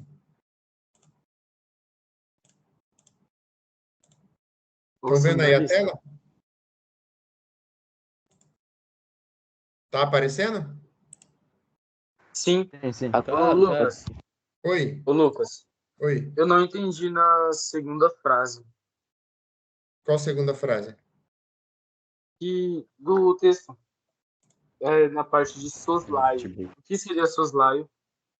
Entendi. Ó, vamos lá. Estão vendo a minha cara agora? Sim. Então, imagina que eu estou de frente para você, né? Agora, imagina que eu estou de lado e você está aqui a minha diagonal. E eu olho assim para você, meio de lado. Isso é um olhar de soslaio. Isso é um olhar meio de lado. Certo? Ah, sim. Não, obrigado. É como se a tarde semi-morta estivesse enviando... Agora estão vendo o Rubi, né? Ou não? Tá vendo a minha cara ainda? Tá vendo, sim, tá. Estamos. Tá. Então, é como se a tarde semi-morta estivesse enviando o extremo raio, o último raio, meio que de lado. A partir de onde? A partir de um céu de rubi. O que é um céu de rubi? É um céu meio avermelhado, cor de rubi. Então, o céu está cor de rubi e a tarde semi-morta, o finalzinho da tarde, está mandando meio que de lado o último raio de luz a beijá-la, ou seja, tocando a face dela. É uma maneira poética de dizer isso. A gente deveria olhar para esse negócio e já entender na hora isso.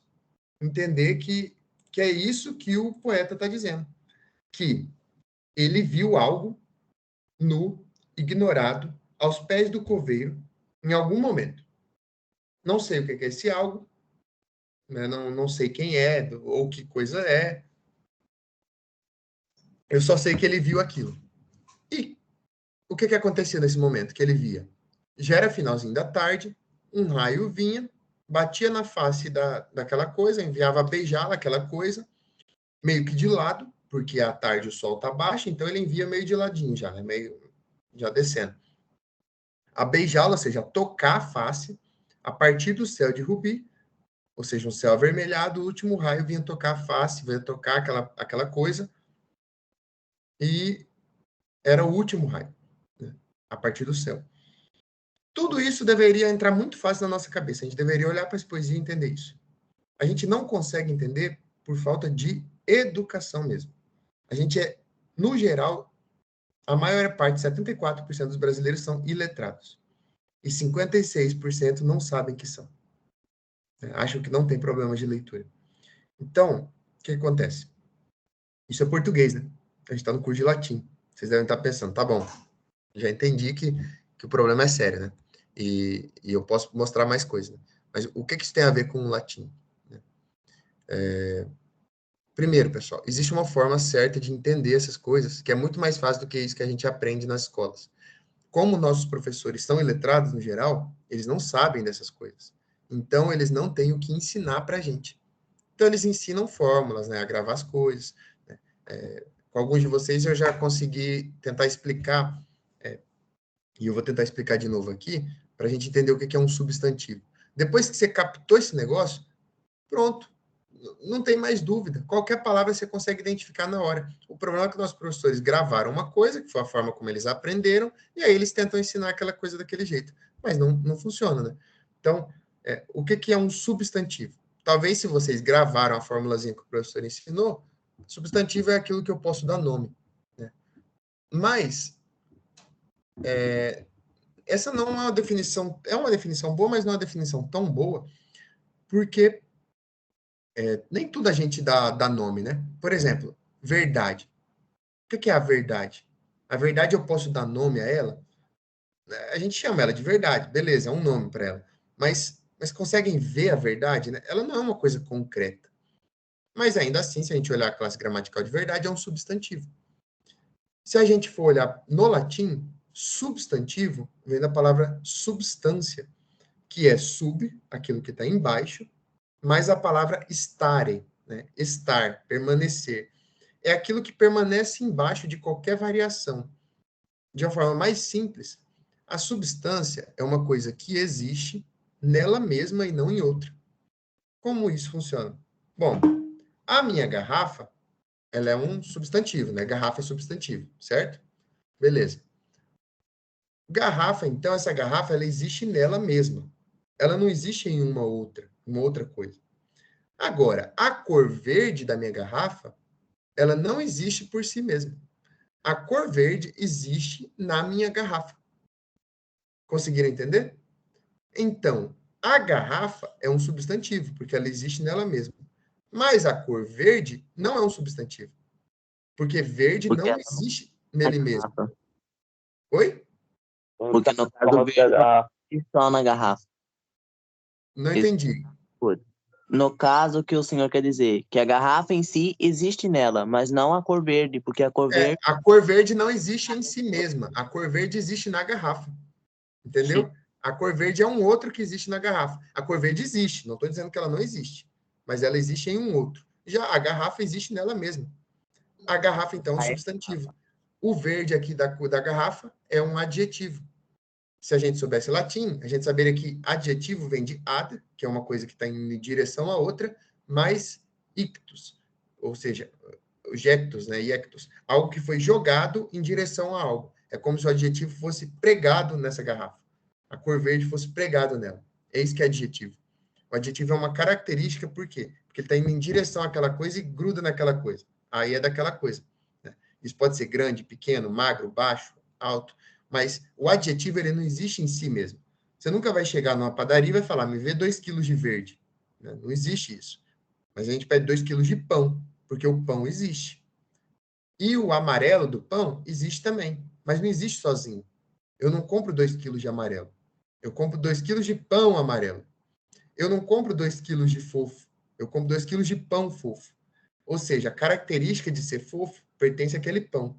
Existe a fofura daquele pão, né? A maciez dele. Mas não existe sozinha. Ela existe naquele pão. Então, o que existe é o pão em si mesmo. Isso a gente chama de substantivo.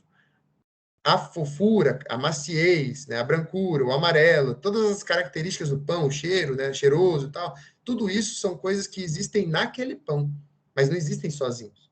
Não existe o cheiroso sozinho. O que existe é o cheiro no pão. Então, o que existe em si mesmo, substantivo. O que existe em um outro, adjetivo. E aí, se a gente fosse vendo as outras classes gramaticais, a gente entenderia que esses substantivos, eles fazem ações. Eles cometem algumas ações. Essas ações são chamadas de verbo. O verbo são as ações que os substantivos fazem.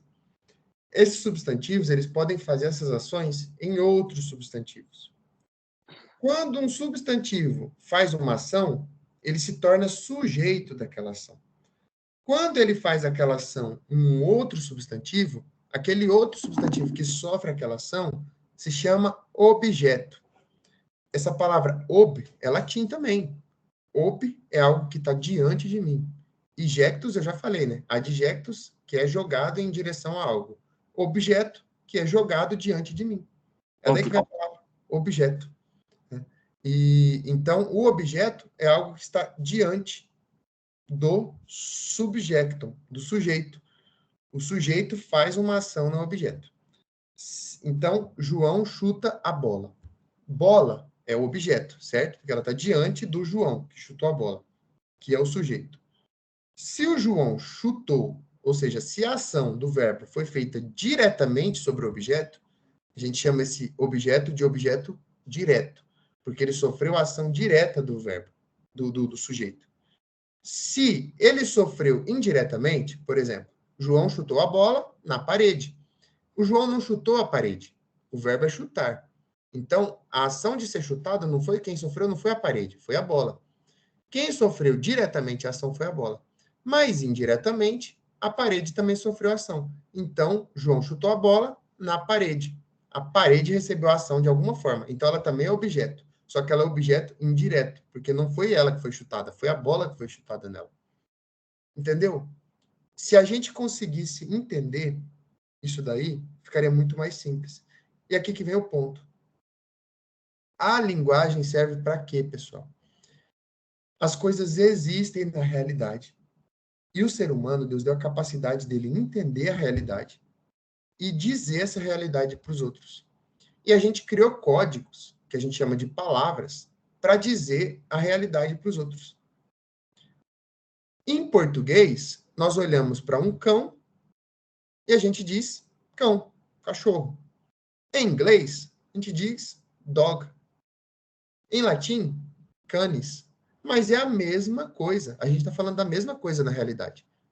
Não importa tanto o código. O que importa é o que está na realidade. A língua ela serve para descrever a realidade. É isso que os professores não sabem.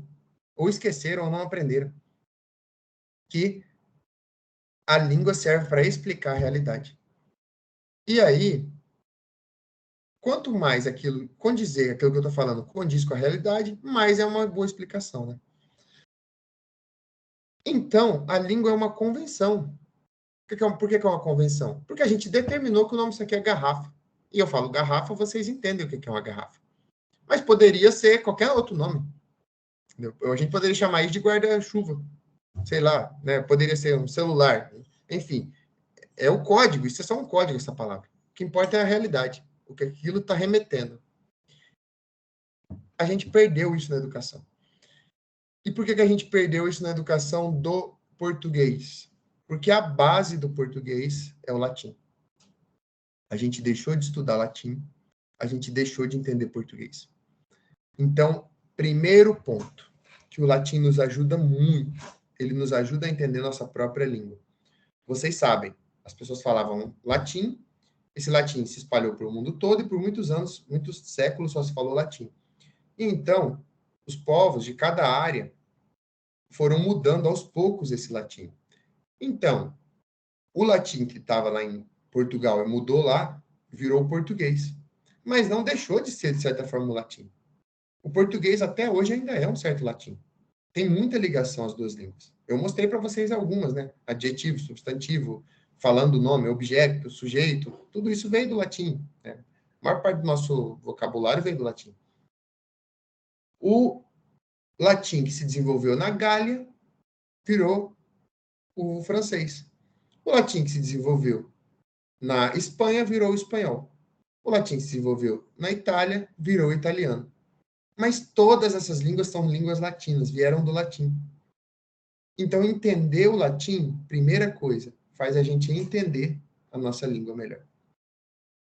Segundo ponto. O latim, ele tem uma ordem mais de acordo com a natureza das coisas. Se eu fosse descrever que Lucas e João foram rezar no campo, em português eu diria Lucas e João, né, fazendo sinais, na verdade, né? Lucas e João foram rezar no campo, né? Fazer um campo. Em Libras, na linguagem brasileira de sinais, a gente faz assim. Você faz primeiro o campo, depois você faz quem está fazendo a ação, e depois você faz a ação. É exatamente assim que funciona no latim. Porque a nossa mente, ela funciona dessa forma. O latim, ele é uma expressão de como a mente funciona.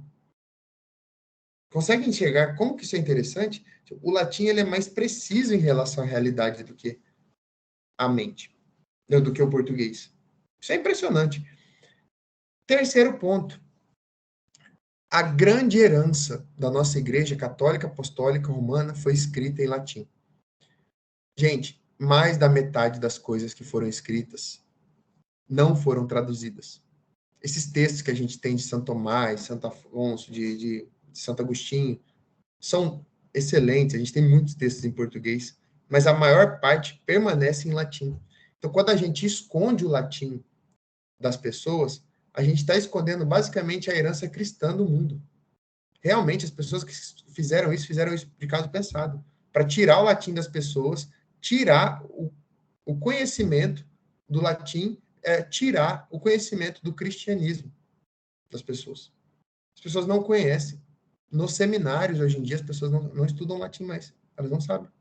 Muitos, né? Claro que tem muitos que estudam muito a sério, mas tem muitos que não estudam só o básico.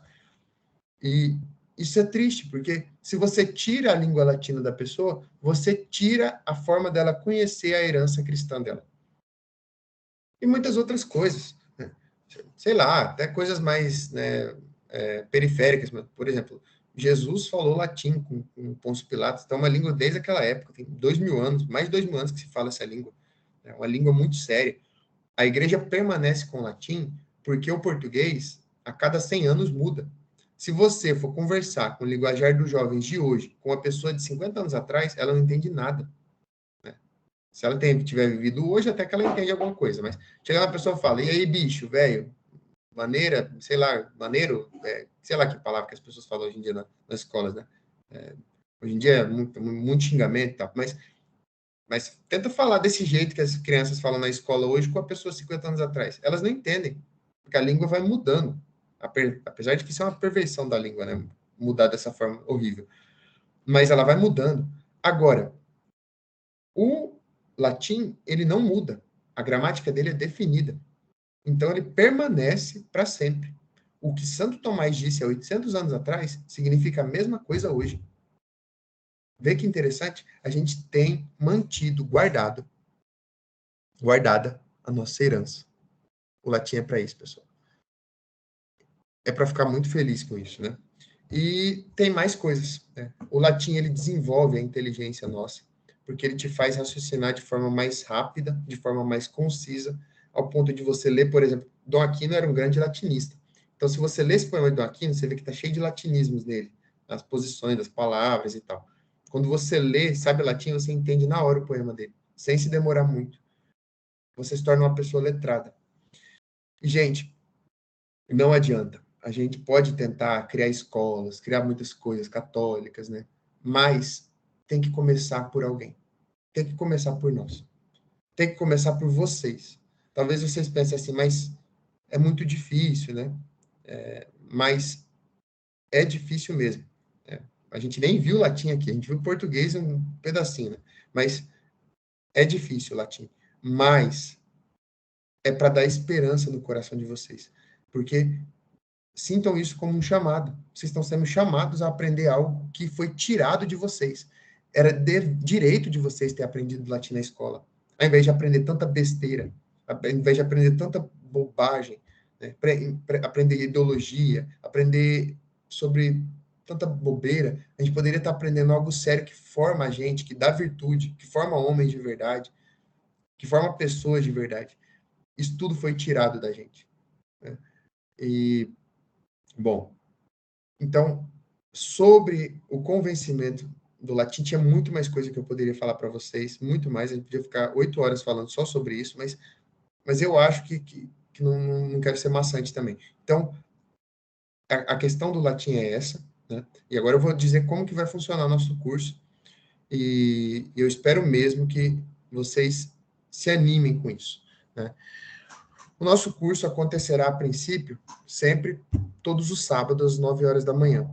Mas o meu horário é muito dinâmico, porque eu faço pastoral em Jangada, então pode ser que tenha algum dia que eu não vou poder participar. Nós estamos em 16 nesse momento, online na chamada, mas tem muita gente que não pôde participar hoje porque está trabalhando e tal, mas eu vou, então, disponibilizar essa gravação para essas pessoas, a gravação da aula de hoje. Mas eu não quero ficar disponibilizando gravação. Isso daqui vai ser realmente algo online, porque eu quero que vocês tirem dúvidas, como alguns hoje tirou, apesar de hoje não ter começado o latim, de verdade, só foi uma introdução, e então eu gostaria muito que fosse online, sempre, né? Mas se tiver alguma mudança, eu vou avisar antes, mudança no horário. A princípio, vamos deixar sempre sábado, 9 horas. Outra coisa, hoje nós fizemos pelo Skype, mas não vai ser sempre pelo Skype.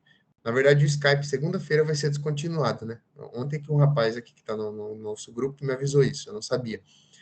E aí eu vou ter que contratar um pacote do Microsoft Teams, porque nossas aulas geralmente vão passar de 1 hora. Né? Não vai ser grande como hoje, que vai ser umas 2 horas mais ou menos. Mas vai sempre passar de 1 hora, 1h15, 1h20. E aí, para poder passar, eu vou precisar de um programa. Então, eu vou pagar um programa chamado Microsoft Teams, que é o mais barato que eu achei, que eu pago mensalmente, e aí eu consigo gravar e ter aulas de mais de 1 hora. Né? Muitos perguntaram para mim, o curso vai ser pago? Não, o curso é de graça. Né? Vocês estão totalmente livres, não precisam pagar nada. Agora, vocês sabem que eu sou seminarista e que eu tenho gastos para os meus estudos, né? Para comprar minhas coisas, livros e tantas outras coisas. E no dia a dia também tenho gastos, e também agora vou ter gasto para pagar esse Microsoft Teams. Então, eu gostaria de pedir ajuda para vocês, pelo menos para pagar esse programa, que é 20 e poucos reais por mês, né? E se alguém se sentir que quer ajudar com alguma coisa, eu vou colocar meu dado lá, bancário no grupo, e vocês ajudam se quiser. Mas não se sinta obrigado, não vou nem olhar o nome de quem ajudou, não ajudou, tá bom? Fiquem em paz quanto a isso. É só se alguém quiser mesmo ajudar ou não. A coisa de ajudar, o Padre Paulo Ricardo fala muito sobre isso, né? Às vezes é bom que as pessoas paguem as coisas para elas sentirem no bolso e sentir ânimo para fazer, porque às vezes tudo vem muito de graça, muito fácil, elas não sofrem nada, então tanto faz, tanto fez, né? Mas fica à disposição de vocês. Uma outra coisa, né? Eu não vou ficar correndo atrás de vocês. Eu conheço, tenho um certo conhecimento da língua, já entendo a necessidade, o tanto que ela ajuda a gente a desenvolver conhecimento. E então eu não vou ficar, eu não preciso ficar correndo atrás de vocês. Eu quero que vocês vejam a importância do negócio e que vocês fiquem junto comigo. Se vocês ficarem juntos, a gente vai poder crescer muito nesse tempo desse curso, né? Agora, se vocês não tiverem interesse, eu não vou ficar atrás de vocês. Eu vou, inclusive, criar um outro grupo no WhatsApp e vou compartilhar lá naquele lá. É para entrar nesse outro grupo somente aqueles que realmente estiverem interessados em fazer, né? Se você, algum sábado, não pode mesmo, tudo bem, a gente pode disponibilizar a aula depois. Mas a ideia é que faça online, enquanto eu estiver gravando, e que vocês demonstrem interesse. Querem saber o tanto que vocês vão aprender? O tanto que vocês se interessarem e se esforçarem.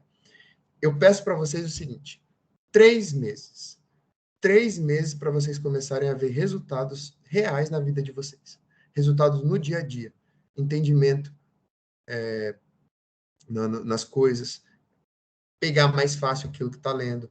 Entender melhor a própria língua. É porque eu vou ensinando português também, algumas coisas, enquanto a gente estiver estudando latim. E aí vocês vão entender que o latim ajuda ainda muito mais do que isso que eu falei, né? Lembrando, né? Educação é uma busca pela contemplação da verdade. Então, dói. Isso aqui é tipo academia. Você vai lá e dói. Parece que você está acabado. Você foi lá fraco, foi malhar para ficar forte, sai mais fraco e ainda com dor. Mas se você perseverar, você vai ficando forte. Até que aquilo para de ser dor, porque vira virtude. Você faz o hábito muitas vezes, aquele hábito vira uma virtude sua. E aí fica fácil estudar. No começo é mais difícil, mas depois fica fácil. Então eu peço para vocês pelo menos 3 meses de constância, que aí vocês vão ter grandes resultados. Vocês vão ver isso, né? E a gente vai crescendo junto. Uma outra coisa, esse novo grupo que eu vou criar, vocês vão mandar todas as dúvidas que vocês tiverem lá. O grupo é para isso também. Por quê?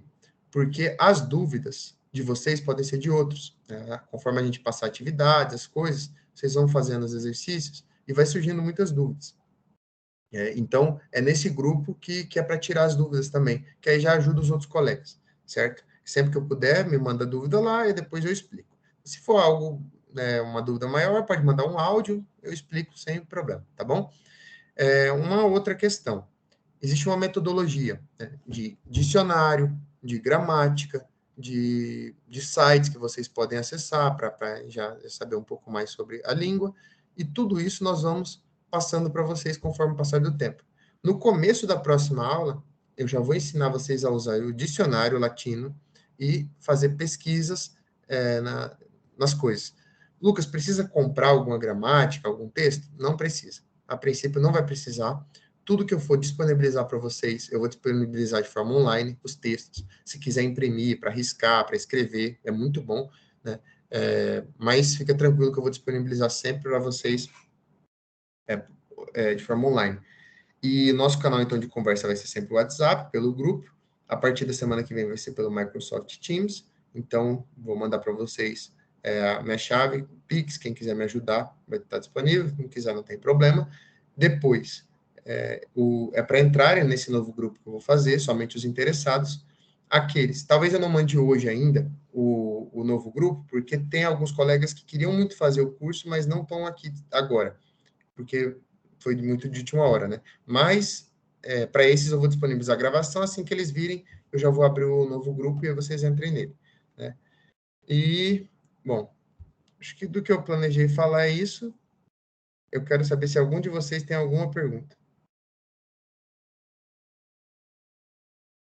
Pode falar, Arthur. Ô Lucas, então, sábado, eu e o Humberto, eu creio, acho que não tem mais ninguém. A gente tem catequese, na verdade a gente dá catequese, né, no sábado.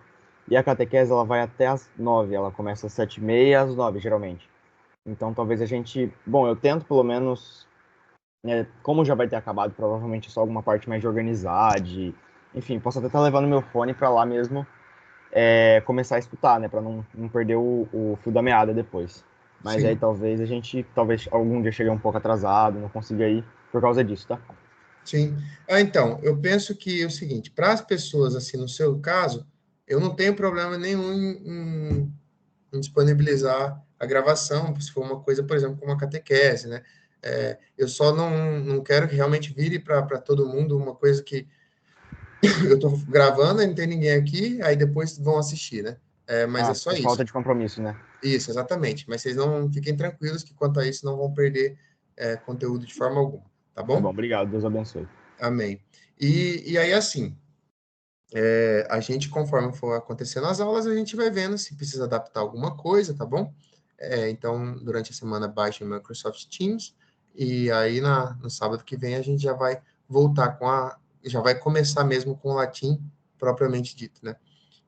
Eu vou passar para vocês uma página com algumas orações em latim, né? Eu sei que todo mundo aqui é católico, né?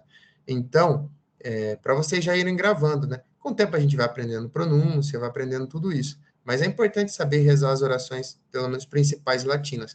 Na verdade, é uma obrigação de todo católico saber isso, né? Apesar de que não se prega mais, mas isso está nos documentos da igreja. Os católicos devem saber as orações principais em latim. Né? Pai Nosso, Ave Maria, Salve Rainha. É tipo o nosso hino nacional. A gente deveria saber, né, essas orações. Tá? Bom, mais alguma pergunta, algum comentário sobre tudo que disse? Lucas, Pode falar, João. pergunta, nós vamos trabalhar com o catecismo também ou não? Não, a princípio realmente só latim, né? Então o curso é de latim, pode ser que eu pegue alguma coisa da igreja, no documento e tal, mas a princípio a gente vai ficar só nas coisas realmente no estudo do latim, né? Ok, Ave, eu gostei bastante de hoje. E muitas pessoas mesmo não sabem a importância do latim, porque a minha professora de história, ela é protestante e ela falou que eu tinha comentado lá com meus amigos que eu ia começar a fazer o curso de latim, só que eu não estava achando. Aí, graças ao meu irmão mostrou que ia ter. Aí eu já Sim. comecei hoje. Aí ela falou que eu não ia fazer, porque isso ia me atrapalhar na escola. Eu falei, Uhum. não. Assim, fica tranquilo quanto a isso, porque a gente deve ter muita paciência com as pessoas que são ignorantes, que não sabem das coisas, porque, primeiro, né, Deus tem muita paciência com a gente, né?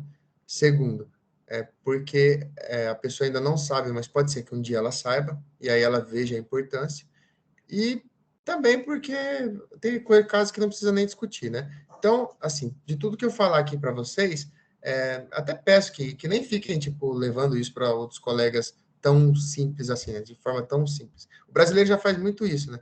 Tipo, aprendeu superficialmente uma coisa, já vai levar para o outro, né? Vamos fazer de forma sistemática, aprender bem isso daqui, para depois poder passar para as outras pessoas, né? Então, nem entra nesse caso, deixa ela falar lá, vai na aula e continua o estudo do latim, que aí você vai ver a diferença, inclusive na sua inteligência, como a inteligência sua vai abrir, né? É, já te deixo falar, Arthur. Eu gostaria muito de falar uma coisa para vocês, pessoal, muito importante. O estudo, ele é para a alma. Então, vocês como rapazes católicos, prestem atenção e se precisar da minha ajuda, eu sou seminarista, então me coloco à disposição, vocês têm meu WhatsApp, né? É muito importante uma vida das virtudes, não somente do estudo do latim, mas o estudo tem que ser aliado a uma vida de oração, tem que ser aliado, senão não dá certo. Porque que os grandes gênios, tipo Newton, né, pode ser que em algum momento até comente, tipo, como que o Newton errou tanto? Sei que talvez vocês pensem que ele foi um grande gênio, e era um cara muito inteligente, mas errou muita coisa, e desgraçou muita coisa na nossa sociedade por causa dele. Como que um cara como ele pode errar tanto? Nietzsche, Einstein e tantos outros erraram tanto? Erraram porque não tinham vida de virtude. Os caras eram muito inteligentes, mas não tinha vida de virtude. Então, só ser inteligente não adianta. A gente precisa aliar os dois. E com o tempo eu espero ajudá-los nisso também. Então, vamos levar esse negócio a sério, né? Parar de molecagem, ninguém aqui é mais criança, a gente está num momento de realmente virar homem, de se formar, e eu estou aqui para ajudar vocês nisso. Podem ser abertos comigo, não só com latim, com qualquer outro assunto que vocês precisarem de ajuda, de espiritualidade, de questão humana, de largar vício, de tudo isso, estou aqui para ajudar, e sou muito aberto, sintam-se livres para fazer isso, e confiem em mim que em pouco tempo vocês vão começar a ver os resultados desse processo. Pode falar, Arthur. Então, eu tava pensando aqui, porque, por exemplo, para eu A linguagem é uma forma de exprimir uma ideia. Então, quando eu leio alguma coisa, mesmo eu tendo, por exemplo, vamos supor que eu fiz tudo certinho e aprendi, mas para eu ler, eu tenho muito medo, por causa do conteúdo em si, até principalmente na escola. Porque tem muita coisa que realmente eu não concordo, eu sei que é distorcido, sabe? Querendo ou não, é distorcido. Não é um negócio, tudo lá é mentira, mas Uhum, também não é o jeito que deveria ser contado, principalmente a parte da história. Então, o sim. senhor tem alguma dica para eu fazer sobre alguma coisa disso? Porque, por exemplo, e também aquela parte de uma pessoa, eu ler o texto e talvez a pessoa que formulou esse texto não tem todo esse conhecimento. Então, né, Entendo. que daria para fazer? Bom, o primeiro passo é assim, entender que aquelas pessoas ali, elas foram muito mal formadas, então elas estão meio doentes também, seja quem escreveu os nossos textos de escola, né? Assim, eu vou passar para vocês no grupo, um vídeo que mostra, fala Brasil, a pátria educadora, Brasil Paralelo, talvez alguns de vocês conheçam. Eu não sei se eu vou achar no YouTube livre ou se só tem por assinatura deles. Mas ali ele mostra muita coisa, como, por exemplo, o currículo brasileiro foi feito para implantar a ideologia. Então, realmente, tem muita gente querendo acabar com a educação e implantar a ideologia na gente. Não está nem aí com a educação mesmo, né? Mas, claro, como você disse, né? Nem tudo que está ali é mentira e tal. O que eu recomendo que vocês façam?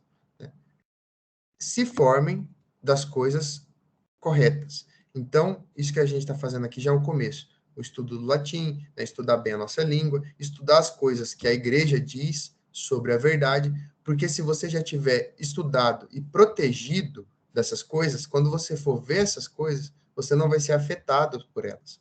Você vai saber que quando dizem que, bom, queimaram milhões de pessoas na Inquisição, você vai saber que isso é uma grande mentira, né? Porque nem os historiadores mais dizem isso. Até eles já viram que essa história é mentirosa, né? Isso é uma história que começou na Revolução Francesa.